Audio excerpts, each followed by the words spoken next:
नित्यानंद जय जय श्री चैतन्य जय नित्यानंद जय अद्वैत चंद्र जय गौर भक्त वृंद जय अद्वैत चंद्र जय गौर भक्त वृंद जय जय श्री चैतन्य जय नित्यानंद जय जय श्री चैतन्य जय नित्यानंद थोड़ा आगे कर को जय अद्वैत चंद्र जय गौर भक्त वृंद जय अद्वैत चंद्र जय गौर भक्त वृंद जय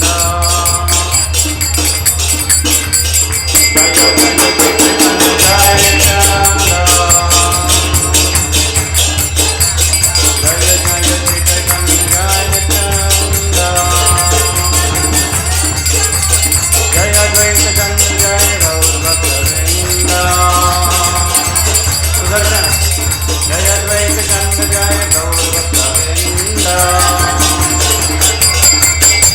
Hare Krishna, Hare Krishna, Krishna Krishna, Hare Hare, Hare Rama, Hare Rama, Rama Rama, Hare Hare.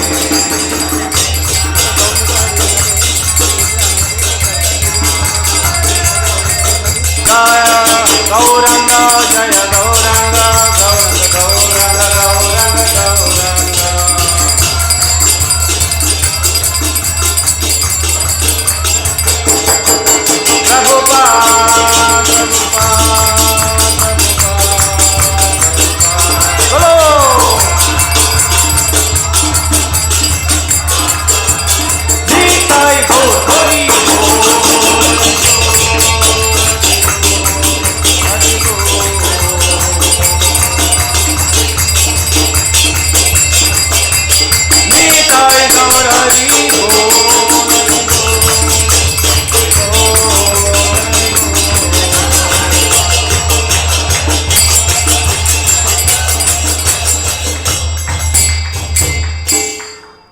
Gauranga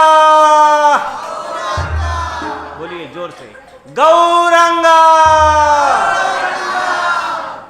बोलेंगे ये क्या है गौरंगा। आइए इसके ऊपर चर्चा करते हैं। बोलिए ओम नमो भगवते वासुदेवाय ओम नमो भगवते वासुदेवाय ओम नमो भगवते वासुदेवाय ओम अज्ञानतिमिरान्धस्य ज्ञानाञ्जनशलाकया चक्षुरुन्मीलितं येन तस्मै श्रीगुरवे नमः। नमः ओम विष्णुपादाय कृष्णप्रेष्ठाय भूतले श्रीमते भक्तिवेदान्तस्वामिने नामिने नमस्ते सरस्वती देवे गौरवाणी प्रचारिणे निर्विशेष शून्यवादी पाश्चात्यदेशतारिणे वंशकल्पतरुभ्यश्च कृपा सिन्धुभ्य एव च पतितानां पावनेभ्यो वैष्णवेभ्यो नमो नमः। नमो महावदन्याय कृष्णप्रेमपदायते कृष्णाय कृष्णचैतन्यनाम्ने गौरद्विषे नमः। हे कृष्ण करुणा सिंधु दीनबंधु जगत्पते गोपेश गोपिका कांत राधा कांत नमस्तुते। तप्त कांचन गौरांगी राधे वृंदावनेश्वरी वृषभानुसुते देवी प्रणमामि हरिप्रिये। जय श्री कृष्ण चैतन्य प्रभु नित्यानंद श्री अद्वैत गदाधर शिवासदि गौर भक्तवृंद। हरे कृष्ण कृष्ण कृष्ण हरे हरे हरे राम राम राम हरे हरे। मुखं करोति वाचालं भंगुं लङ्घयते गिरिं यत्कृपातमहं वन्दे श्रीगुरो देवताय।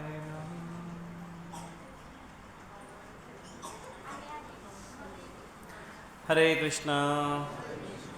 सभी भक्तों का स्वागत है। तो आज यहाँ पर हम गौरांग महाप्रभु इनका जन्म तिथि मना रहे हैं। गौरांग महाप्रभु कौन है? गौर अंग जिसका है, अंग कांति जिसकी गोरे रंग की है। कितना गोरा है ये तप्त कांचन गौरांगी, पिघले हुए सोने के जैसे गौर अंग है। और ये गौरांग महाप्रभु कलियुग में अवतार लेकर प्रकट हुए हैं। ये वही कृष्ण हैं जो द्वापर युग में प्रकट हुए थे। वैष्णव आचार्यगण कहते हैं, ब्रजेंद्र नंदन जई सची सुत होइलो सेई, बलराम होइलो निताय।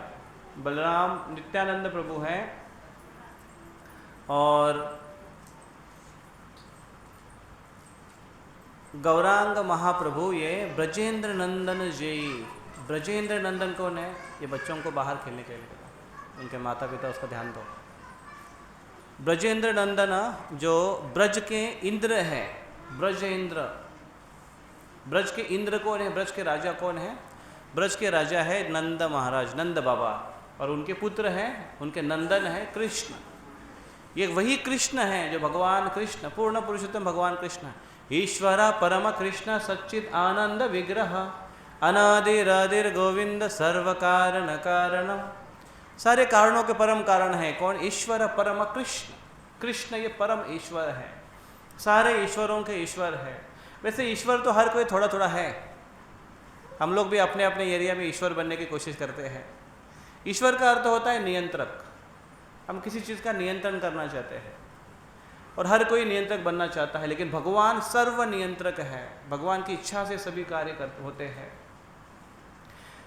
अहम सर्वस्य प्रभवः मत्ता सर्वं प्रवर्तते इति मत्वा भजन्ते मां बूधा भाव समन्वितः।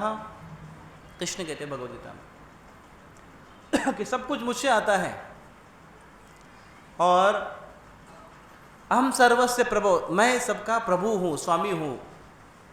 जो वस्तु निर्माण करता है वो उसका स्वामी हो जाता है, उसका मालिक हो जाता है। और यहाँ पर कृष्ण सारे सृष्टि के निर्माता है और वही कृष्ण जो सृष्टि का निर्माण करने वाला है। एक ही भगवान ऐसे हैं जिन्होंने सबको खुलेआम कहा है।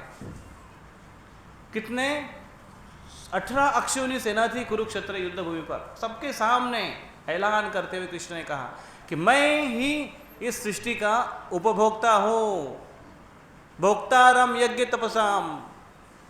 मैं सारे यज्ञ तपस्या सारी चीज़ों के फलों का भोक्ता मैं हूँ, कृष्ण ने कहा है। तो फलों के भोक्ता कृष्ण है, उसका निर्माण करने वाला भी कृष्ण ही है। और जब निर्माण करने वाला कृष्ण ही है, इसलिए ये उपभोक्ता भी है। इंजॉयर कौन हो सकता है? जो प्रोप्राइटर है, और प्रोप्राइटर होने का दावा केवल कृष्ण करते हैं, बाकी कोई अवतारों ने नहीं किया है और ना ही हम कोई कर सकते हैं दावा करने में कोई प्रॉब्लम नहीं है, लेकिन दावा साबित भी करना पड़ता है। कृष्ण ने साबित किया है। ऐसे बड़े बड़े लोग आकर गए हैं, रावण जैसे, कुंभकर्ण जैसे, हिरण्यकशिपु हिरण्याक्ष जैसे, जिन्होंने पूरे विश्व को, पूरे ब्रह्मांड को जीत लिया था, कंट्रोल किया था, सृष्टि के नियम बदल दिए थे उसने। ऐसी अगर गर्मी हो और अगर हिरण्यकशिपु को अगर गर्मी हो जाती है तो तुरंत इंद्र को इशारा करे, ए इंद्र गर्मी हो रही है, जरा हल्की वर्षा करना। और इंद्र हल्की हल्की बारिश करता था। थोड़ी बूंदा बूंदी अगर ज़्यादा हो जाती तो तुरंत उसको डांटता था इंद्र को, ए इंद्र, ऐसा एकदम हल्का शावर करना, डबल फिल्टर वाटर। ये उसकी कमांड थी हिरण्यकशिपु की, जो पूरे ब्रह्मांडों को नियंत्रित कर सकता था। लेकिन उसका भी सर्जरी किया हिरण्यकशिपु, नरसिंह देव ने। पेट को फाड़ कर आंतड़ियाँ बाहर निकाल दी उसकी और उसको फेंक दिया अपने लैब से। तो इस प्रकार से हर एक जीव एकदम तुच्छ जीव है। कैसे है वो? दलित हिरण्यकशिपु तनु भृंगा। दलित हिरण्यकशिपु, हिरण्यकशिपु कैसे है? एकदम दलित, एकदम तुच्छ है, कीड़े के माफिक है भगवान के सामने। तो हर एक जीव भगवान के सामने एकदम तुच्छ है। भगवान इसका निर्माता है, पालन करने वाला है, मेंटेनर है, भोक्ता है, और इसलिए वो इंजॉयर, वो भी इंजॉयर भी वही है। और वही कृष्ण जब कलियुग में आते हैं तो इंजॉयमेंट के मूड में नहीं आते हैं। कृष्ण जब आते हैं तो इंजॉयर के मूड में आते हैं। रामचंद्र आते हैं तो मर्यादा पुरुषोत्तम के रूप में आते हैं। लेकिन कृष्ण आएंगे, कृष्ण बोलेंगे मर्यादाओं का पालन मैं नहीं करूंगा। क्यों? मर्यादा का पालन राजा नहीं करता है। राजा एकदम सोराट होता है, लेकिन फिर भी उसको नियम होता है। फिर भी कृष्ण नियमों का पालन करता है, लेकिन फिर भी बहुत सारे नियम ऐसे हैं कि कृष्ण ने उसको ध्यान ही नहीं दिया। रामचंद्र एकदम परफेक्टली पालन किए। तो एक है मर्यादा पुरुषोत्तम, एक है पूर्ण पुरुषोत्तम। लेकिन गौरांग महाप्रभु हैं करुणा अवतार, मर्सी पर्सोनिफाइड। यह है प्रेम पुरुषोत्तम भगवान। कृष्ण प्रेम प्रदायते, कृष्ण प्रेम प्रदान करने के लिए आते हैं। यह है कृष्ण, चैतन्य महाप्रभु के रूप में आते हैं। क्यों आते हैं वो चैतन्य महाप्रभु के रूप में? चैतन्य महाप्रभु को मतलब गूगल सर्च मारोगे या सोशल मीडिया पर या अन्य जगह पर, साउथ में या और कहीं कहीं जगह पर, तो उनको लोग एक बड़ा संत मानते हैं। कृष्ण का बहुत बड़ा भक्त हुआ एक समय, वो है गौरांग महाप्रभु, चैतन्य महाप्रभु, ऐसे लोग मानते हैं। लेकिन वास्तविक ऐसे नहीं है। गौरांग महाप्रभु ये साक्षात भगवान है। कलियुग में वो आए हैं। शास्त्र इसके बारे में गवाही देती है। सुवर्ण वर्ण हेमांगो, हेम अंग, सुवर्ण वर्ण धारण करके कृष्ण इस कलियुग में आते हैं। लेकिन यहाँ पर खुलेआम उसका वर्णन क्यों नहीं किया जाता? क्योंकि वो छन्न अवतार है। छन्न का अर्थ क्या है? छिपा हुआ। इसलिए वो भक्त के रूप में आते हैं, इसलिए छुपा हुआ है। लेकिन उन्होंने ऐसे कई चमत्कार दिखाए, ऐसे कई चमत्कार की तो बात छोड़ देती है, कोई भी दिखा देता है, लेकिन अपना विश्वरूप कोई नहीं दिखा सकता। आजकल कोई ऐसा चमत्कारी बाबा नहीं हुआ जिसने विश्वरूप दिखाया। कोई भी ऐसा चमत्कारी बाबा नहीं हुआ कि जिन्होंने भगवान चैतन्य महाप्रभु की जैसे महाप्रकाश लीला दिखाई। किसी ने भी इस प्रकार से लीला नहीं की, केवल गौरांग महाप्रभु ने की।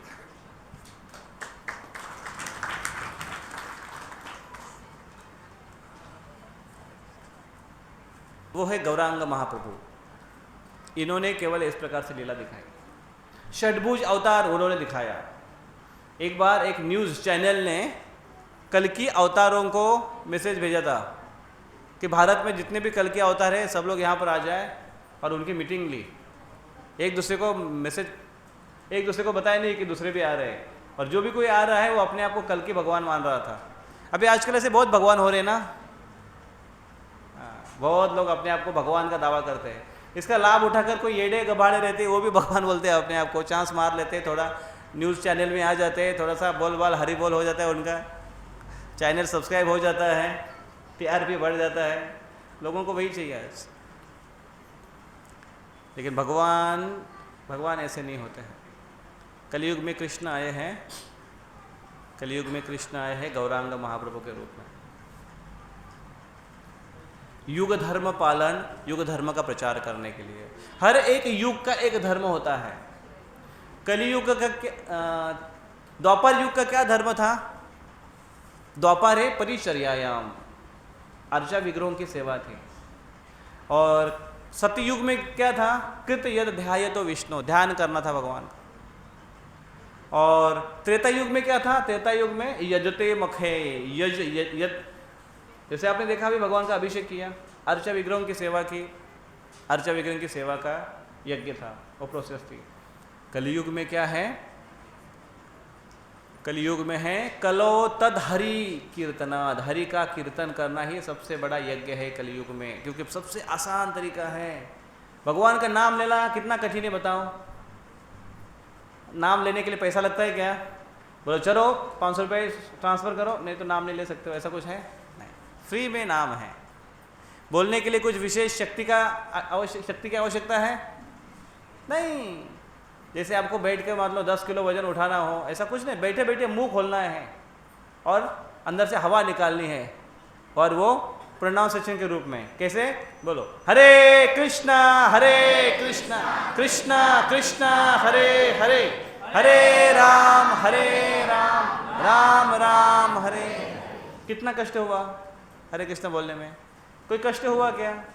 नहीं हुआ। और एक बार बोलते हैं, फिर बोलिए जोर से, हरे कृष्णा, जोर से हरे कृष्णा कृष्णा कृष्णा हरे हरे, जोर से हरे राम राम राम हरे हरे। कोई एनर्जी डाउन हो गई? हाँ, तो थकान होगी ना? नहीं होगी? तो और एक बार बड़े जोर से, इतना जोर लगाओ कि उसके बाद जोर बचे ही ना और के लगाने के लिए। इतना जोर लगाइए, एकदम ऊंची आवाज से, हाई फ्रीक्वेंसी, आपके घर तक आवाज जाना चाहिए और आपके घर वालों ने पुकारना चाहिए, क्या हो गया? हाँ, ट्राई करते हैं, एकदम जोर से भगवान का नाम पुकारेंगे एकदम, हरे कृष्णा कृष्णा कृष्णा हरे हरे, हरे राम राम राम हरे हरे। थोड़ा थोड़ा ठीक है। भगवान का नाम लेने से हमारे अंदर एनर्जी डाउन नहीं, एनर्जी लेवल बढ़ जाती है। हमारे अंदर का जो कचरा है वो बाहर निकल जाता है। काम क्रोध लोभ मद मोह मत्सर है वो शून्य हो जाते हैं और हमारा भगवान के प्रति आकर्षण है वो बढ़ने लगता है, प्रेम है वो बढ़ने लगता है। और भगवान के प्रति प्रेम बढ़ना, यही प्रेम देने के लिए चैतन्य महाप्रभु आए हैं।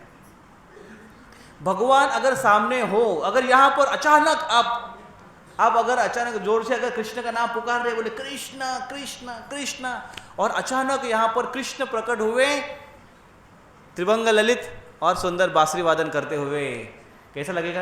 हम बोलेंगे वाह, अच्छा लगेगा कि नहीं? बस केवल अच्छा ही लगेगा, उसके आगे कुछ नहीं होने वाला है। ऐसा अच्छा तो कई बार लग चुका है और कई कारणों से,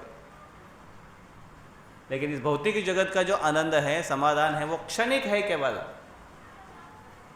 लेकिन कृष्ण का नाम जब हृदय में आ जाए और नाम हृदय में आकर उसके प्रति प्रेम विकसित हो जाए, तो वो हर क्षण हमारे हृदय में वो वाव का अनुभव रहेगा। कृष्ण आएंगे, प्रकट हो जाएंगे, कितना समय रुकेंगे? ज्यादा समय नहीं रुकेंगे। कृष्ण आए, शबरी ने कितने समय इंतजार किया? हाँ? राम आएंगे आएंगे आएंगे, मेरे झोपड़ी के भाग आज खुल जाएंगे, राम आएंगे। आगे बेर खिलाए, राम चले गए। उसके बाद क्या? कुछ क्षण के लिए राम आए, राम चले गए। भगवान ज़्यादा समय रुकते नहीं हैं। इसलिए भगवान के अगर विशेष कृपा, अगर हम कहें कि हमारे ऊपर विशेष कृपा है, तो हमें भक्तों का संग लाभ होता है।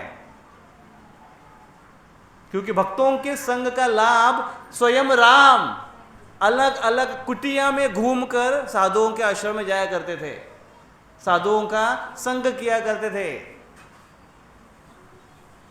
ये रामचंद्र दिखाते हैं भक्तों का संग ज्यादा महत्वपूर्ण है। क्यों? क्योंकि भक्तों के संग में क्या होता है? कीर्तन। भक्तों के संग में कीर्तन होता है, कथा होती है और महाप्रसाद होता है, डांसिंग कीर्तन होता है, आनंद होता है, फेस्टिवल्स होते हैं, अभिषेक होता है, चरणामृत होता है। और इसलिए भगवान की अगर किसी के ऊपर विशेष कृपा है तो समझ लो भक्तों का संग है वो। और जो कोई अगर भगवान के भक्तों के संग में है, समझ लो भगवान की कृपा हो गई है। और अगर भक्तों की कृपा हम नहीं ले पा रहे हैं, समझ लो अभी भी कुछ कम पड़ रहा है। हाँ,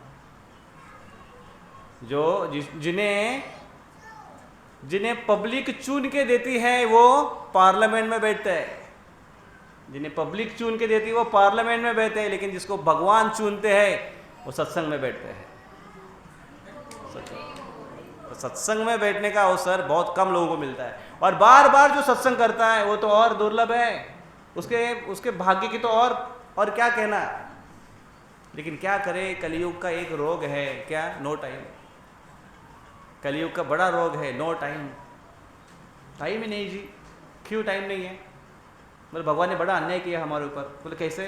15 घंटे का हमारा दिन बनाया, बाकी लोगों का 24 घंटे का दिन बनाया है कि नहीं? कोई है जिसका 15 घंटे का दिन है इधर? नहीं ना, नहीं। हमारे जीवन का 1/4 हिस्सा मोबाइल ने खा लिया है। WhatsApp, Instagram. अभी लोग गांव में नहीं रहते, ग्राम में रहते नहीं है, इंस्टाग्राम में रहते हैं। आजकल लोग बुक नहीं पढ़ते हैं, ज़्यादा फेसबुक पढ़ते हैं। एडवांस हो गए हम, एडवांस। इसमें हमारा आधा जीवन जा रहा है, इसलिए हमारे पास समय बहुत कम बचा है। और इतना सब कमाने के बाद अंत में क्या है? क्या वही है? कितना भी आप कमाओ, 3 या 4 रोटी से ज़्यादा नहीं खा पाओगे। कितना खाओगे? डाइजेस्ट करने के लिए भी पिल लेनी पड़ती है आजकल, सोने के लिए भी औषधि लेनी पड़ती है, दवा लेनी पड़ती है। नींद नहीं लग रही जी, क्यों? चोर का डर है। 4 कुत्ते पाले हैं फिर भी चोर का डर लगा है। क्यों? पैसा बहुत है। तो क्यों कमाया भाई इतना? और कमाना चाहिए ना।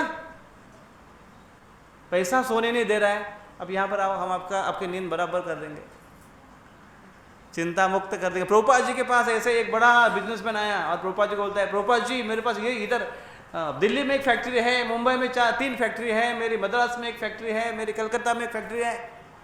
बोले अरे वाह, बड़ा अच्छा बिजनेस है आपका तो। बोले लेकिन एक प्रॉब्लम है। क्या प्रॉब्लम है? मुझे नींद ही नहीं लगती है रात को, इतनी सारी फैक्ट्री, इतनी सारी जिम्मेदारियां हैं। तो प्रभुपाद जी ने उनको कहा एक काम करो, आप सारी की सारी फैक्ट्री हमारे नाम पर कर दो, आप आराम से सो जाओ, चैन की नींद लो।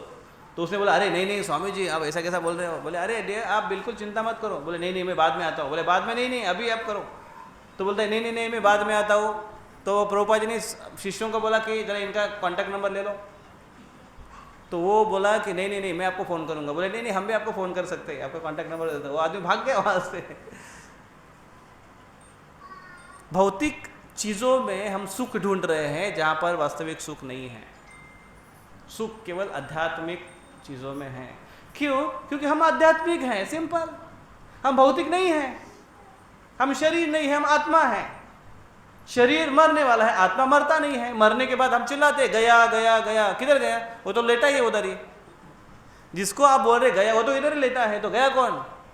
आत्मा चली गई है। तो हम शरीर नहीं, हम आत्मा है। आत्मा आध्यात्मिक है, मरती नहीं है। शरीर मरता है।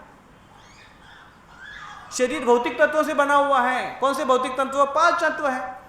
भूमि, अपो, अनलो, वायु, खम। इसमें मिट्टी है, इसमें अग्नि है, इसमें वायु है, इसमें आकाश है, इसमें जल है, हवा है। ये सारे तत्वों से बना हुआ है, 5 तत्वों से बना हुआ है हमारा शरीर है। मरने के बाद 5 तत्वों में विलीन हो जाएगा, खत्म। आत्मा अमर है।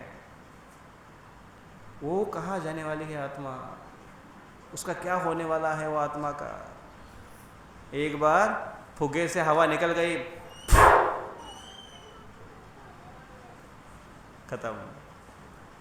उड़ जाएगा एक दिन पिंजरा, एक दिन उड़ जाएगा एक दिन पंछी, रहेगा पिंजरा खाली।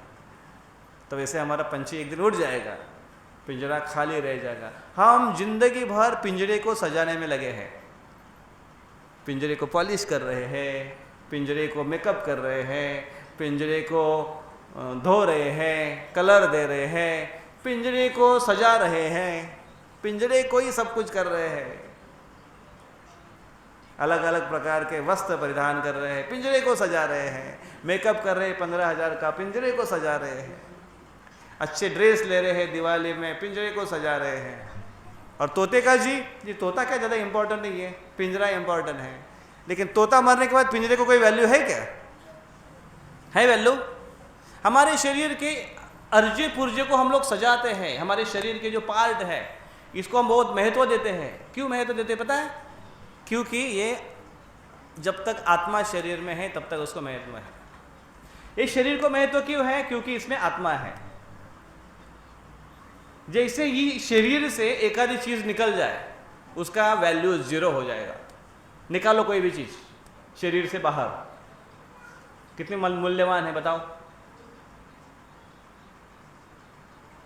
थूक निकलती है, कोई बोलेगा वाह कितनी सुंदर थूक है। अभी भी आपने एकदम गरम गरम समोसा खाया और अगले पल में उल्टी हो गई, आप बोले अरे मेरा समोसा, जाओगे पकड़ने के लिए समोसा? बोले अरे भरो भरो भरो, क्यों? अब भी भरा मैंने, अब भी खाया मैंने, 20 रुपए का समोसा था। 20 रुपए का रहता है क्या? 20 ना? या फिर जिलेबी, वड़ा पाव, कितना भी आपके मनपसंद चीज हो, या फिर कितनी भी सुंदर लड़की बस के हमारे सीट के आगे बैठो बस में और उसने उल्टी करो, आप बोलोगे वाह, अच्छा बोलोगे कितनी सुंदर लड़की है तो उल्टी भी सुंदर ही होगी? ना जी, उल्टी सुंदर नहीं होती है उल्टी उल्टी होती है, सुंदर नहीं होती है। शरीर से चीज बाहर निकल गई, गटर है वो, गटर, गटर में बहने वाली चीज है। तो बताइए इस शरीर को, वो तो शरीर जब पीढ़ी शरीर को मैं तो कब तक है? जब तक आत्मा से कनेक्टेड है बस तब तक। तो उसका महत्व और बढ़ाने की कोशिश अगर हमको करनी है तो क्या करना चाहिए? और कनेक्ट करना चाहिए भगवान से, और कनेक्ट करना चाहिए हमको उसको। जितना भगवान से हम कनेक्टेड होंगे उतना हमारा वैल्यू बढ़ेगा,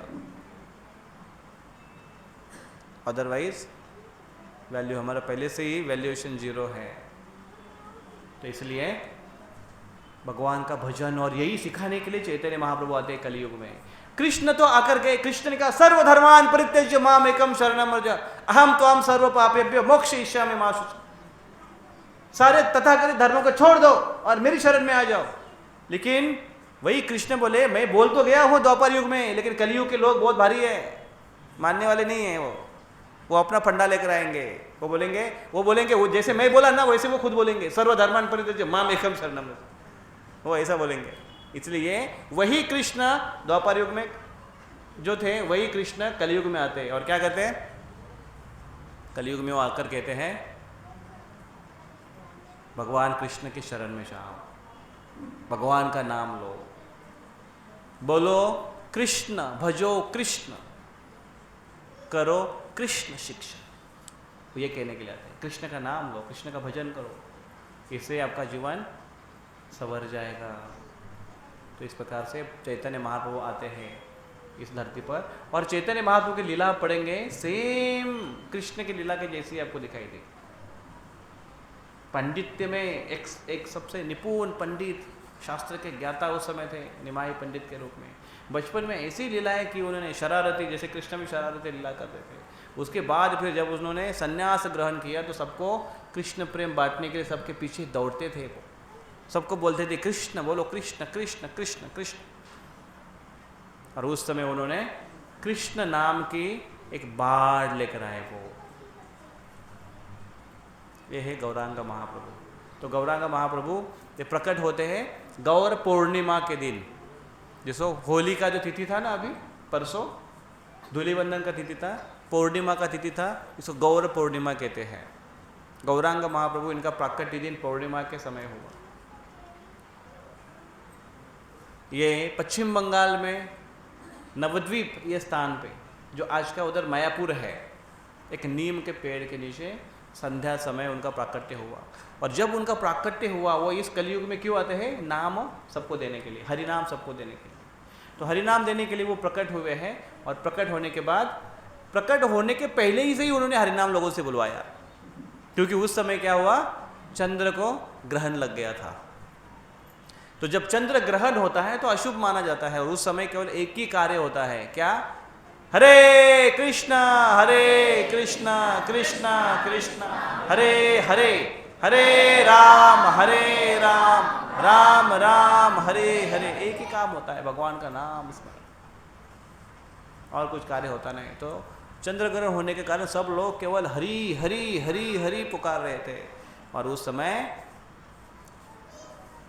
गौरांग महाप्रभु इनका प्राकट्य हुआ, और हरिदास ठाकुर और अद्वैत आचार्य जोर जोर से नाचने लगे भगवान का नाम स्मरण चैतन्य महाप्रभु का प्राकट्य सुन के। तो ये महाप्रभु का प्राकट्य इस प्रकार से। और बचपन की उनकी लीला अगर देखेंगे, एकदम छोटे से निमाए थे, एकदम अभी तक गोद में है, बहुत जोर से रोने लगे, उतना जोर से रोने लगे, रोना ही ना थम जाए उनका। रोना क्यों ना थम जाए? क्योंकि उनको और कुछ एक ट्रिक्स देना था। सब लोग परेशान हो गए, घर के स्त्रियां परेशान हो गई, उनको बाहर झुला रहे हैं, उड़ा रहे हैं, खिला रहे हैं, पिला रहे हैं, घुमा रहे हैं, लेकिन फिर भी निमाई चुप नहीं हो रहा है। तो फिर वहाँ पे कुछ लोग, कुछ स्त्रियां थी, वो माताएं थी, वो कहने लगे उसको, अरे देखो, अरे चुप हो जा, देखो देखो, हरी हरी हरी हरी हरी हरी हरी हरी। जब ऐसे बोलने लगे सब लोग, हरी हरी हरी हरी। बच्चों को कभी कभी आप बुलवाते ना ऐसे, बोलो बप्पा, देव बप्पा बोलते ना कभी कभी ऐसा, जय जय कर, जय जय जय जय मतलब ऐसा जय जय करो। तो बच्चे ऐसे कभी कभी करते हैं, जय जय जय जय। तो उस समय सब लोग क्या बोलते थे? बोलो हरी हरी हरी हरी हरी हरी, जय जय गौरचंद्र भगवान की, हरी हरी हरी हरी। इसको बोलो हरी हरी, बोलो हरी हरी। तो हरी हरी, जैसे ही वो हरी हरी बोलने लगे, बच्चा शांत हो गया। तो हीरो ने बोला, अरे हरी हरी बोलने से बच्चा शांत हो जाता है। फिर ये सब हरी हरी बोलना बंद कर दिए। फिर बच्चा जोर से रोने लगा। जैसे ही फिर बच्चा जोर से रोने लगा, तो सारे स्त्रियां फिर से बोलने लगे, हरी हरी हरी हरी। फिर बच्चा शांत हो गया। तब उनको समझ में, अरे ये ऐसी आइडिया है। और फिर सब लोग वहाँ पर जोर जोर से कीर्तन करने लगे, हरे कृष्णा कृष्णा कृष्णा हरे हरे, हरे रामा राम राम हरे हरे। वो जैसे जोरदार कीर्तन करने लगे, तो फिर निमाई शांत हो गया। फिर कीर्तन शांत हुआ, निमाई रोने लगे। फिर वो कीर्तन करने लगे, निमाई शांत हो गया। ये सबको मज़ा आने लगा। बोले, अरे ये तो अच्छा आइडिया है निमाई को चुप करने का। अभी हमारे बच्चों को चुप करने के लिए क्या करते हैं माता पिता? मोबाइल हाथ में दे दो, बच्चा शांत। मोबाइल जैसे छीनो, बच्चा रोना। आदत लगाई हमने आदत लगाई। बच्चों को ऐसे संस्कार होने चाहिए। और निमाई ने बचपन से ही हरिनाम संकीर्तन का प्रचार शुरू किया। ये हरिनाम संकीर्तन क्या है? कलयुग का युग धर्म है। हर एक युग का युग धर्म होता है, जैसे हमने पहले बताया। ये युग धर्म स्थापन करने के लिए कृष्ण आते हैं। यदा यदा हि धर्मस्य ग्लानिर्भवति भारत, है कि नहीं? अभ्युत्थानम अधर्मस्य। धर्म की स्थापना करने के लिए कृष्ण आते हैं। जब जब अधर्म बढ़ता है, धर्म की स्थापना करने के लिए कृष्ण आते हैं। तो कलयुग का धर्म क्या है? स्थापन करने के लिए भगवान कौन से आए हैं? ये है गौरांग महाप्रभु। कलयुग का धर्म क्या है? युग धर्म क्या है? कलौ तद हरि कीर्तनात्। हरि का कीर्तन, ये कलयुग का युग धर्म है। हर शास्त्र में जाकर देखिए आप, कलयुग में केवल एक ही कार्य बताया है, भगवान का नामस्मरण और जोरदार कीर्तन। क्यों? दूसरा कोई कर नहीं सकता है। कलयुग में योग्यता नहीं है। क्यों? कलयुग के एकदम नमूने हम सब, आप सब कोई। क्यों पता है? प्रायेण अल्प आयु लभ्य कलौ अस्मिन् युगे जना मंद सुमंद मतयो मंद भाग्याय उपदिता। कलयुग के लक्षण है। क्या है कलयुग के लक्षण? मंद सुमंद भाग्य, बहुत मंद भाग्य रहेंगे कलयुग में लोगों के। प्रायेण अल्प आयु, अल्प आयु, आयु धीरे धीरे कम होते जाएंगे। प्रायेण अल्प आयु, अल्प आयु होती जा रही कि ना रोज। पहले लोग ज़्यादा जीते थे, अभी तो बहुत कम जीने लगे हैं। अभी जीने से ज़्यादा लोग ज़्यादा तो मरने लगे हैं। बोलते भी हम इस पे मरते हैं, वो उस पे मरते हैं। जिंदा रहते हुए मर रहे हैं लोग। तो इसलिए कहा गए प्रायेण अल्प आयु कलौ अस्मिन् युगे मंद सुमंद मतयो। मति एकदम सारी जो मेमोरी है वो मोबाइल में चली गई है। इधर का डाटा पूरा मोबाइल में चला गया, इधर कुछ नहीं है। खुद का नंबर उसको छोड़कर और किसी का नंबर याद नहीं है। मेमोरी सारी डाउन हो गई है। इसलिए हमें ये आई की जरूरत है। ये आई, गूगल कम पड़ गया था, अभी ये आई आ गया हमारे पास। ये आई, कुछ करने की जरूरत नहीं। आलसी बनने का तरीका अच्छा है ये, बैठे बैठे। ठीक है, विज्ञान फास्ट हो रहा है, अच्छी बात है, लेकिन हम धीरे धीरे स्लो बनते जा रहे हैं। उसके कारण मेमोरी हमारी डाउन होती जा रही है। सोचो आप, पहले गांव में कोई लोग रहते थे, पूरा गांव का चप्पा चप्पा पता था। गांव का अगर कोई एक आदमी भी किधर जाता है कि उसका कुछ होता है, सर्दी भी होती है तो पता चलता है कि वो आदमी बीमार है, लेकिन इधर पड़ोस में क्या होता है पता नहीं चलता। शहर में किसी को लेना देना ही नहीं है, उसका नाम तक कभी कभी पता नहीं चलता है पड़ोस में कौन रह रहा है। कलयुग है ये। तो ये कलयुग के अवगुण होने के कारण कलयुग में ज़्यादा कुछ लोग कर नहीं सकते। तपस्या करने के लिए कहा जाए अगर कलयुग के लोगों को तो बहुत मुश्किल है। तपस्या क्या करेंगे वो, आधा घंटा बैठना मुश्किल है, उपवास की बात तो और दूर। उन्होंने अगर कुछ गलत सलत जो आदत पकड़ी है वही छोड़ दी तो बहुत बड़ी बात है। कलयुग में ऐसा है, तो इसलिए कलयुग में ज़्यादा कुछ कर नहीं सकता है। कलयुग में एक चीज़ कर सकता है, अच्छे से कर सकता है, भगवान का नाम ले सकता है। और इसलिए ये युग धर्म है, और इसकी स्थापना करने के लिए आ गए गौरांग महाप्रभु, और सबको हरिनाम दिया, हरिनाम का कीर्तन दिया, ताकि सबको कृष्ण प्रेम प्राप्त हो, अपने जीवन का उद्देश्य साध्य करे, और जीवन के अंत में भगवान के धाम वापस जाए। अंते नारायण स्मृति, अंतिम समय भगवान का स्मरण होना आवश्यक है। याच्यासाठी केला होता अट्टहास, शेवटचा दिवस गोड व्हावा। शेवटच्या दिवशी गोड बनून खावं।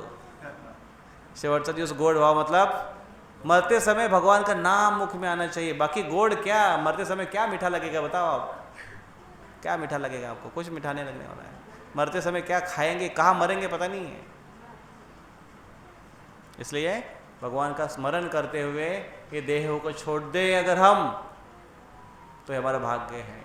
इतना तो करना स्वामी जब प्राण तन से निकले, इतना तो कर दो स्वामी। गोविंद नाम ले ले तब प्राण तन से निकले, इतना तो कर दो स्वामी जब प्राण तन से निकले, इतना तो कर दो स्वामी। इतना तो कर दो, लेकिन भगवान को बोलते हैं भगवान इतना तो कर दो। भगवान बोले अरे तू थोड़ा इतना तो कर, फिर मैं दूसरा करूं, तू तेरे तरफ से इतना तो कर। तुम एक कदम चलोगे वो 10 कदम चलेंगे। हम एक कदम चले तो भगवान 10 कदम चलने वाले हैं। हम एक कदम तो आगे बढ़ाएं, हम नहीं बढ़ते आगे। तो इसलिए हमने आगे बढ़ने की कोशिश करनी चाहिए, भक्ति में आगे बढ़ने की कोशिश करनी चाहिए। भगवत गीता हमारा परम ग्रंथ है, उसको हमने समझने की कोशिश करनी चाहिए। तो इसलिए सत्संग की बहुत महिमा है, सत्संग करना चाहिए। भक्तों के संग में ये सारी चीज़ें होती हैं। तो आइए आज गौरांग महाप्रभु का जन्म हम मना रहे हैं, सेलिब्रेशन कर रहे हैं। भले ही 2 दिन पहले हुआ है, लेकिन आज हम उसको सेलिब्रेशन कर रहे हैं। तो आज गौरांग महाप्रभु का प्रार्थना कर सकते हैं कि हे गौरांग महाप्रभु, हे चैतन्य महाप्रभु, आपने जो हरिनाम की महिमा, हरिनाम का जो कीर्तन युग धर्म जो आप देने के लिए यहाँ पर आए हो, फ्री सबको कृष्ण प्रेम देने के लिए आए हो, आप थोड़ा हमें आशीर्वाद दीजिए। हम इतने ज़्यादा भक्त नहीं हैं, हम थोड़े कम भक्त हैं, कम भक्त हैं, हम कम भक्त हैं। आप थोड़ा हमारे ऊपर आशीर्वाद करिए कि हम ज़्यादा भक्त बने, अच्छा भक्त बने, आपका नाम अच्छे से हम ले सकें। थोड़ी कृपा कर दे हमारे ऊपर, थोड़ी कृपा आप करिए, थोड़ा प्रयास हम करेंगे। तो हम थोड़ा प्रयास करने की हम इच्छा दिखाएं, गौरांग महाप्रभु को प्रार्थना करें, वो हमारी इच्छा जरूर पूरी करेंगे। बोलिए गौरांगा, जोर से गौरांग महाप्रभु को पुकारिए। ये इधर जो हाथ खड़े कर कर है ना, छोटे से विग्रह के रूप में, तो एक है गौरांग महाप्रभु, एक है नित्यानंद प्रभु। ऐसे हाथ खड़े कर कर वो कीर्तन के मूड में है। ऐसे हमारे राधा गोपीनाथ मंदिर में एक भक्त के पिताजी, माता पिताजी आए थे, तो मंदिर में ऐसे हमारे इधर गौरांग महाप्रभु, नित्यानंद प्रभु से हाथ खड़े कर कर 2 विग्रह भाई उधर। तो वो आदमी क्रिकेट का बड़ा शौकीन था, मंदिर में आकर बड़ा अच्छा लगा उसको, बोले वाह, अरे इधर तो छक्का ही मार दिया किसी ने, देखो ये 2 अंपायर ऐसे हाथ करके खड़े, छक्का बता रहे वो नहीं, वो 6 नहीं बता रहे हैं, वो बता रहे हैं भगवान का नाम लो, कीर्तन करो, इसमें जीवन का लाभ हो जाएगा। और ये पर्व जो चल रहा है वो होली का पर्व चल रहा है। तो होली तो होलिका से आती है, होलिका दहन तो सबने कथा सुनी है, होलिका दहन से होली आती है, होलिका का दहन हुआ और क्योंकि प्रहलाद का स्पर्श हुआ इसलिए वो शुद्ध हुआ, वो होलिका भी शुद्ध हो गई। अग्नि से तो सब कुछ शुद्ध होता ही है, लेकिन उसकी जो भस्म है वो भी शुद्ध हो गई। प्रहलाद तो मरे नहीं, प्रहलाद तो जीवित थे, लेकिन होलिका की भस्म थी, अग्नि की भस्म थी, वो शुद्ध हुई और इसलिए सब लोग बड़े आनंदित थे। केवल एक ही व्यक्ति दुखी था, कौन था? हिरण्यकशिपु। लेकिन वो जो होली की जो रक्षा है, राख है, वो इस उत्सव के रूप में सबके ऊपर बिखेरने का एक सिस्टम शुरू हुआ, एक दूसरे के ऊपर लगाने का सिस्टम शुरू हुआ। रक्षा लगाओ क्या? क्योंकि ये पवित्र है। तो होली के बाद ये राख का रंग लगाने की प्रोसेस हो गई, क्योंकि पवित्र है, वहाँ से होली शुरू हो गई। लेकिन आज अजीबो गरीब होली मनाई जाती है, गटर में डुबा डुबा कर, अजीबो गरीब केमिकल निकाल निकाल कर, अरे अरे अरे अरे अरे अरे क्या क्या हालत हश्र करते हैं, बाप रे। ये बहुत परवर्टेड रिफ्लेक्शन है होली का, एक तमोगुण की होली है ये। लेकिन होली एक पवित्र है। भगवान श्री कृष्ण, राधा रानी, इन्होंने भी होली खेली वृंदावन में, खूब होली खेली। वृंदावन का बड़ा उत्सव है ये होली का। तो अगर हम भगवान को कुछ अर्पण करें तो हम अपने आप संतुष्ट हो जाते हैं। यस्मिन तुष्ट्या जगत तुष्टे। भगवान को अब सेवा करो, भगवान को अर्पण करो। अभी देखो भगवान को यहाँ पर इतने सारे पदार्थों से अभिषेक किया गया, भगवान संतुष्ट हो गए। अभिषेक के बाद वो चरणामृत किसको मिलने वाला है? भक्तों को ही तो मिलने वाला है, तो भक्तों को ही लाभ मिलने वाला है। उसी प्रकार से पहले भगवान को अर्पण करो, हमें लाभ मिलने वाला है। हर चीज भगवान को अर्पण करने की हमने प्रैक्टिस करनी चाहिए। तो यहाँ पर जो हम होली का उत्सव मना रहे हैं अपने लिए, लेकिन पहले हम भगवान को अर्पण करें। तो यहाँ पर अभी होली खिली जाएगी और यहाँ पर जो आपको कलर दिखाई दे रहे हैं, ये सारे के सारे कलर हमारे भक्तों ने बनाए हैं, जामनेर के भक्तों ने बनाए हैं और ये नैसर्गिक चीज़ों से बने हुए हैं। इसमें कुछ भी मिलावट नहीं है, कोई केमिकल नहीं है। इसके बारे में आपको अगर अधिक जानकारी चाहिए, खुफिया राज चाहिए, तब बाद में मिलिए। ये कलर कैसे बनाए जाते हैं आपको बताएंगे, लेकिन कलर को आपको अलग बनाने की जरूरत नहीं है। हर होली के फेस्टिवल में आइए, यहाँ पर भगवान को कलर करने के बाद, होली खेलने के बाद जो महा कलर बनता है, महाकलर, महाप्रसाद कलर, वो बाद में आपको बाहर दिया जाएगा, घर में लेके जा, खूब होली खेलिए फिर उससे। नो साइड इफेक्ट, कोई केमिकल आपको कोई तकलीफ नहीं होगी उससे। तो यहाँ पर भगवान के लिए कलर रखे होली के लिए। अभी हम यहाँ पर होली का पर्व करेंगे। आप सब भक्त भगवान के लिए होली, पिचकारी से होली खेली जाएगी। आप सबसे विनती है कि आप कीर्तन के रूप में उस होली में सम्मिलित हो जाइए। जोरदार अगर आप कीर्तन करेंगे तो भगवान श्री श्री राधा कृष्ण बड़े संतुष्ट हो जाएंगे, वो बोलेंगे वाह, तो भगवान को बड़ा आनंद होगा। भगवान तो वैसे आनंद ही रहते हैं, वो कभी टेंशन में नहीं बैठते। कभी देखा है आपने कृष्ण ने बांसुरी बजाते बजाते उनको बहुत टेंशन आ गया अचानक, एक बार कभी ऐसे बैठे हुए हैं, क्या कैसी दुनिया चलेगी, हमेशा हंसते हुए रहते हैं वो। तो आइए होली का उत्सव अभी यहाँ पर मनाते हैं। तो आप सबसे विनती है कि आप यहाँ पर, जैसे हर रविवार यहाँ पर सत्संग कार्यक्रम होता है, भगवत गीता के ऊपर चर्चा होती है, एक एक श्लोक के ऊपर चर्चा होती है हर रविवार शाम 7 से 9 बजे तक, जिसमें कीर्तन प्रवचन सबके लिए महाप्रसाद होता है। आप सबसे विनती, इसका भी आप लाभ लीजिए। तो आइए अभी यहाँ पर हम लोग होली का उत्सव मनाते हैं। श्री ताई गौरचंद्र भगवान की जय, श्री श्री राधा कृष्ण भगवान की जय, श्री राधा श्याम सुंदर भगवान की जय। गौर प्रेमानंदे हरि हरि हरि। हरे कृष्णा। राधा कृष्ण को लेकर आओ।